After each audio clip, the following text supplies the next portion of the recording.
ओम नमः शिवाय। ये सावन का महीना चल रहा है। प्रभु भोलेनाथ से प्रार्थना है कि आपका जीवन सुखमय बनाएं। अयोध्या से मैं रविंद्र ओझा महाराज आप लोगों के जीवन को सुखमय बनाने के लिए भगवान भोलेनाथ से प्रार्थना करता हूं। स्वागत है आपका हमारे चैनल चमत्कारिक शक्तियां और मंत्र में। आज जो आपको विधान बताने जा रहा हूं, देखिए, बहुत से लोग गायन में रुचि रखते हैं, बहुत से लोग कथा भागवत में रुचि रखते हैं, बहुत से लोग एंकरिंग करते हैं, अपने शब्दों के आकर्षण में लोगों को घोलना चाहते हैं, लेकिन वो क्षमता, वो निखार, वो मधुरता जो वाणी में होनी चाहिए कि एक शब्द बोला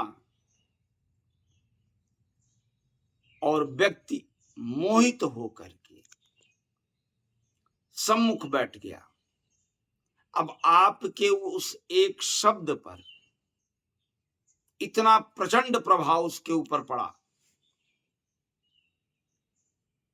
कि वो अपने स्थान से आप जितनी देर चाहें, 3 घंटा, 4 घंटा, 24 घंटा, वो हिलेगा ही नहीं।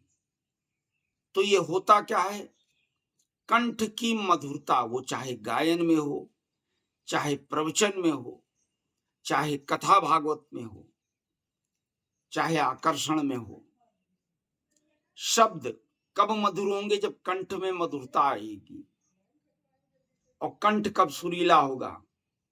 जब आप मां सरस्वती का आवाहन प्रेम सहित करेंगे, अपने आप के को, अपनी अंतरात्मा को अंदर से जागृत करके रसमयी बनाएंगे। तो आज जो उपाय आपको बताने जा रहा हूं, ये अगर आप करते हैं मन से, लगन से, श्रद्धा पूर्वक, 7 दिन इस कार्य को कर लेते हैं, तो आपके कंठ में वो प्रभाव आ जाएगा, आपके शब्दों में, कि आप हजारों, लाखों, करोड़ों की भीड़ को रोक सकते हैं अपने कंठ से निकले हुए सुरों के द्वारा। गायन के क्षेत्र में है तो मधुरता आ जाएगी कि आपको हाथों हाथ लोग ले लेंगे। करना क्या है? शुक्रवार से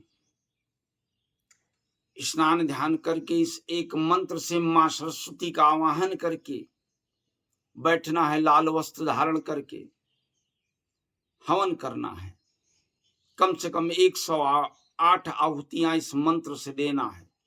7 दिन तक, शुक्रवार से शुरू करना है। स्नान ध्यान करें, थोड़ा अक्षत लें, लाल पुष्प लें, उसमें 1 रुपए का 11 रुपया रख करके संकल्प ले लें, हे मां सरस्वती, मैं आपका पुत्र या पुत्री आपके शरणागत आ रहा हूं। हे माता, मैं जिस क्षेत्र में भी आप हूं, प्रवचन के क्षेत्र में हूं, गायन के क्षेत्र में हूं, कथा के क्षेत्र में हूं, किसी भी क्षेत्र में हूं, मेरे स्वर को अपना स्वर प्रदान करें, वो सप्त स्वर प्रदान करें मधुरता के साथ, जो मेरे कंठ को सुरीला बना सके, और मैं आपके आशीर्वाद से अपने क्षेत्र में सफल हूं, हिमालय की चोटी के समान ऊंचा उठूं। फिर वो एक लाल कपड़े में रख देना है, सब गांठ बांध करके मां सरस्वती के चरणों में स्नान ध्यान करा के मां को सिंदूर लगा के, लाल पुष्प, लाल माला पहना के, लाल फूलों की चुनरी उड़ा करके बैठ जाना है। अपने को पवित्र करके फिर यह हवन शुरू करना है इस मंत्र से कि ओम नमो देव सुरेश्वराय देवताभ्यो मम कंठ सप्तस्वर आवाहिते देववाणी नमः समाहिते स्वः स्वाहा नमोस्तुते नमोस्तुते नमोस्तुते। इस एक मंत्र से 108 आहुतियां 7 दिन देना है और 7 दिन की थोड़ी थोड़ी हवन की राख एक डिब्बे में आपको रख लेना है। अब आप चाहे जिस क्षेत्र में, गायन के, कला के, प्रवचन के, कथा के या एंकरिंग के किसी भी क्षेत्र में हो, तो नित्य प्रति आप जब सुर का आवाहन करें तो वो जरा सी राख कंठ पे यहां लगा लेना है। यह है कंठ आपका, इस जगह लगा लेना है। लगा करके जिस भी क्षेत्र में, उस क्षेत्र में आप प्रयास कीजिए और देखिए मैं आपको यहां बैठकर अयोध्या में प्रभु श्री सीताराम जी के श्री चरणों में एक विश्वास दिलाता हूं, हनुमान जी को साथ लेकर के, मां भगवती को साथ लेकर एक विश्वास दिलाता हूं कि जो आपने कल्पना नहीं की होगी, जो आपने मन में कभी सोचा नहीं होगा, आप उस उच्च शिखर पर बैठ जाएंगे, जिस क्षेत्र में उसी क्षेत्र में। लेकिन ये आपको बता दूं कि शब्दों की मधुरता सबको रखनी चाहिए आकर्षण के लिए। और मैंने पहले भी आपको वीडियो में बताया, फिर बता दे रहा हूं चलते चलते कि ये आप लोग ध्यान रखें कि जो आप लोग अपने प्रश्नोत्तरी के लिए भटकते हैं, 2100, 5100, 1100 देते हैं और उचित उत्तर नहीं मिल पाता आपके प्रश्न का, परेशान हो जाते हैं, तो इसके लिए आप भटकाव ना करें। बारंबार बताता हूं, पत्रा खुलवाइए, किसी ब्राह्मण से प्रश्न कीजिए तो कुछ दक्षिणा देना चाहिए, ये उचित है, लेकिन इतनी नहीं कि जितनी आपको खलने लगे।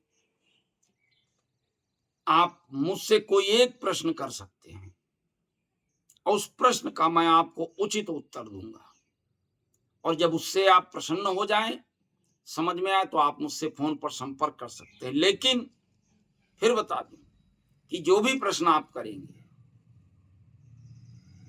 श्रीहरि दक्षिणा स्वरूप 251 रुपए मैं लूंगा और आपके प्रश्न का उचित उत्तर दूंगा। आप जब संतुष्ट हो तो आकर अयोध्या में मिल सकते हैं, आगे वार्ता कर सकते हैं।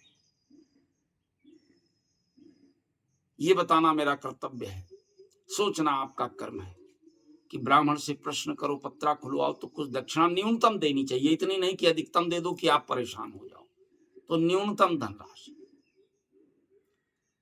अब फिर एक बार आपसे कहूंगा चलते चलते कि मेरे इस वीडियो को हरि दर्शन के लिए, हरि सुमिरन के लिए ज्यादा से ज्यादा लाइक शेयर सब्सक्राइब करें। इसी के साथ मैं रविंद्र ओझा महाराज अयोध्या से आप लोग से विदा लेता हूं। श्री सीताराम हनुमान जी आप पर अपनी कृपा दृष्टि बनाए रखें, आप फले फूले प्रसन्न चित रहें। एक बात प्रेम से मेरे साथ बोलिए, ओम हर हर हर महादेव।